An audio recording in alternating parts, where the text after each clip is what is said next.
Hello student. अब जैसे दोनों दोनों बैल अपने आपस में ही यानी जैसे बातचीत करते थे और दोनों एक दूसरे को चाट कर या सूंघ कर अपनी मित्रता व्यक्त करते थे। जिस समय ये दोनों हल या गाड़ी में जोत दिए जाते, उस समय दोनों की यही चेष्टा होती कि ज़्यादा से ज़्यादा बोझ उसकी ही गर्दन पर रहे। यानी जैसे वो एक दूसरे की इतनी उन्हें फिक्र रहती थी कि दोनों उस समय दोनों की यही चेष्टा होती थी कि ज़्यादा से ज़्यादा बोझ उसकी गर्दन पर रहे। अब खुली खली भूसा खाने के लिए दोनों साथ साथ नाद में मुंह डालते और साथ साथ हटाते, यानी दोनों खाने भी जाते थे और दोनों मुंह हटाते भी थे, क्योंकि दोनों का एक दूसरे के प्रति जो भाव था वो मित्रता का था।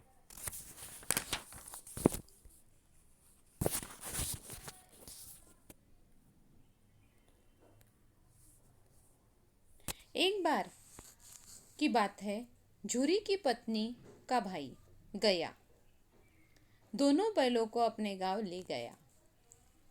झूरी की पत्नी थी, उसका भाई आया और गया दोनों बैलों को अपने साथ अपने गांव ले गया। बैलों को लगा कि मालिक ने हमें बेच दिया। बैलों को बुरा लगा कि उन्हें लगा कि हमें मालिक ने जैसे बेच दिया है। वे बहुत उदास थे। जब उन्हें हाँकता तो वे बहुत अनमने होकर अपने पाँव उठाते, यानी उनको बहुत दुख होता था कि जैसे झूरी ने उन्हें बेच दिया है, और वे उदास भी रहते थे। और जैसे अनमने हिसाब से वो अपने पाँव उठाते थे और चलते थे।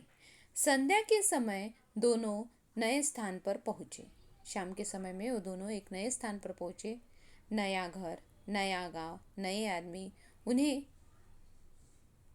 जैसे सब कुछ नया दिखा। नया नया घर दिखा, नया गांव दिखा, नए आदमी देखे, और उन्हें बेलाने से लग रहे।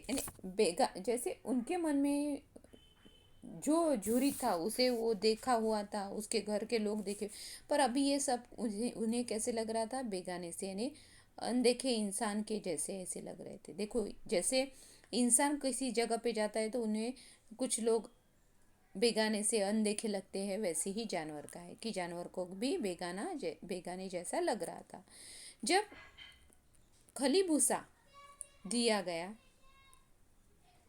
तो एक ने भी नाद में मुंह न डाला। जैसे उन्हें खाने के लिए दिया गया तो दोनों में से एक ने भी उसे खाने की कोशिश नहीं की, मुंह नहीं डाला। रात हो गई। जब सारा गांव सो गया तो हीरा और मोती ने मुख भाषा में सलाह की। इन्हें दोनों अपनी अपनी भाषा में जैसे बोलने लगे कि अपने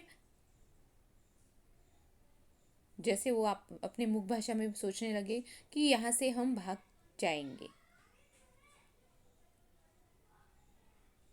ये तुड़वा कर। सुबह झूरी सब जब सुबह हुई, झूरी जब सोकर उठा तो बैलों को सामने देखकर स्नेह से गदगदा हो गया। यानी वहाँ से वो तुड़वा कर कहा है झूरी के घर, और झूरी जैसे सोकर उठा तो दोनों बैल उसके सामने दिखे और स्नेह से झूरी गदगदा हो गया। दौड़कर उन्हें गले से लगा लिया। दोनों बैलों को क्या किया उसने? अपने गले से लगा लिया। आसपास के बच्चे हीरा और मोती को देखकर तालियां बजाने लगे। इन्हें दोनों हीरा और मोती को देखकर जैसे तालियां बजाने लगे। वो वहां से भागकर यहाँ पे झूरी से मिलने आए।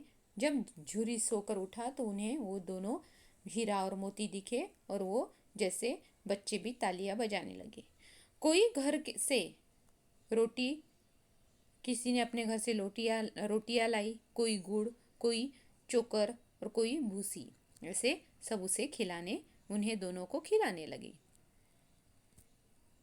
झूरी की पत्नी बैलों को वापस आया देखकर चिढ़ उठी। यानी झूरी की पत्नी क्या हुआ कि बैलों को वापस आते हुए देखा और वो क्या हुआ कि वो चिढ़ गई, उसे गुस्सा आ गया। उसने बैलों को खली और चोकर न देकर सूखा भूसा उनकी नाद में डाल दिया। उसको गुस्सा आया था, इसलिए उसने क्या किया कि सूखा भूसा उनकी नाद में, जो खाने का जो पात्र है, उसमें डाल दिया। अब दूसरे दिन गया फिर आया और बैलों को ले गया। फिर से गया आया, झूरी के पत्नी का भाई, और फिर से वो बैलों को ले गया। संध्या समय पहुंचकर गया ने उनके सामने सूखा भूसा डाल दिया। अब जैसे अपने बैलों को खली चुनी सब कुछ दी। हीरा और मोती ने स्वयं को बहुत अपमानित महसूस किया और नाद में मुंह भी नहीं डाला। इन्हें उसके बैल थे गया के, तो उसने उन्हें अच्छा खली और चुनी सब कुछ दिया, पर हीरा और मोती को स्वयं कुछ नहीं दिया। और इन दोनों को स्वयं इतना अपमानित लगा कि वो अपमान महसूस करने लगे और उन दोनों ने नाद में मुंह भी नहीं डाला। सुबह जब उन्हें हल में जोता गया तो दोनों टस से मस न हुए। यानी दोनों भी हिले भी नहीं, डुले भी नहीं, टस से मस भी नहीं हुए। रात को भी उन्होंने कुछ न खाया। रात हो गई, रात में भी दोनों ने कुछ नहीं खाया। जिस समय घर के लोग भोजन कर रहे थे, एक छोटी सी लड़की हाथ में 2 रोटियां लेकर बाहर आई। क्या हुआ कि जैसे सब खाना खा रहे थे, उसी समय एक छोटी सी लड़की हाथ में 2 रोटियां लेकर बाहर आई। बड़े प्यार से एक एक रोटी उनके मुंह में देकर चली गई। यानी एक छोटी लड़की आई और दोनों हीरा और मोती के मुंह में एक एक रोटी डालकर वो चली गई। उस एक रोटी से भूख तो क्या यानी उस एक रोटी से भूख तो क्या शांत होती, पर दोनों के हृदय को मानो भोजन मिल गया। यानी स्नेह से, जैसे उस लड़की ने इतने स्नेह से उन्हें खिलाया कि उनकी जो भूख है वो भूख शांत होती, पर दोनों के हृदय में मानो भोजन मिल गया था। यानी भूख एक रोटी से नहीं होती, पर उनको जो शांति मिल गई, इतने स्नेह से उन्हें उस लड़की ने खिलाया था। यानी जानवरों को भी प्यार से खिलाओगे तो वो खाते हैं। दोनों बैल दिन भर मेहनत से खेत जोतते, गया की मार खाते और शाम को थान पर बांध दिए जाते। यानी मेहनत करते थे, गया उन्हें मारता था और शाम को जैसे थान पर बांध दिए जाते थे। सूखे भूसे के साथ प्यार भरी एक एक रोटी खाते। एक दिन रात को घर का द्वार खुला, नन्ही लड़की दबे पांव आई और बैलों की रस्सी खोल दी। इससे क्या हुआ एक दिन कि वो लड़की आई रात को और वो बैलों की जो रस्सी है उस लड़की ने, नन्ही सी लड़की ने खोल दी। दोनों इशारा समझ गए और वहां से भाग निकले। उस लड़की ने क्या किया, उन दोनों बैलों को जैसे खोल दिया, उनकी रस्सी खोल दी और दोनों इशारा समझ गए और दोनों वहां से भाग निकले। शोर सुनकर गया हड़बड़ाकर उनके पीछे भागा, पर कोई लाभ नहीं हुआ। इन्हें दोनों यानी जैसे शोर सुना, पर वो हड़बड़ा गया, पर उसका कोई भी लाभ नहीं हुआ, क्योंकि हीरा और मोती वहां से भाग गए थे। क्योंकि गया उन्हें प्यार से खिलाता नहीं था और उन्हें जोता जाता था, इतना खेत में मेहनत करते थे और उन्हें ज़्यादा से ज़्यादा मार ही मिलती थी। इसलिए वो जैसे अब परेशान हो गए थे। और उस नन्ही सी लड़की ने दरवाज़ा खोलकर उन्हें दबे पाँव उनकी रस्सी खोल दी, और जैसे दोनों इशारा समझ गए और दोनों वहाँ से भागकर हड़बड़ी में जैसे भाग गए। और शोर सुनकर गया भी हड़बड़ी में उठा और उनके पीछे भागा, पर उसका फायदा कुछ भी नहीं हुआ।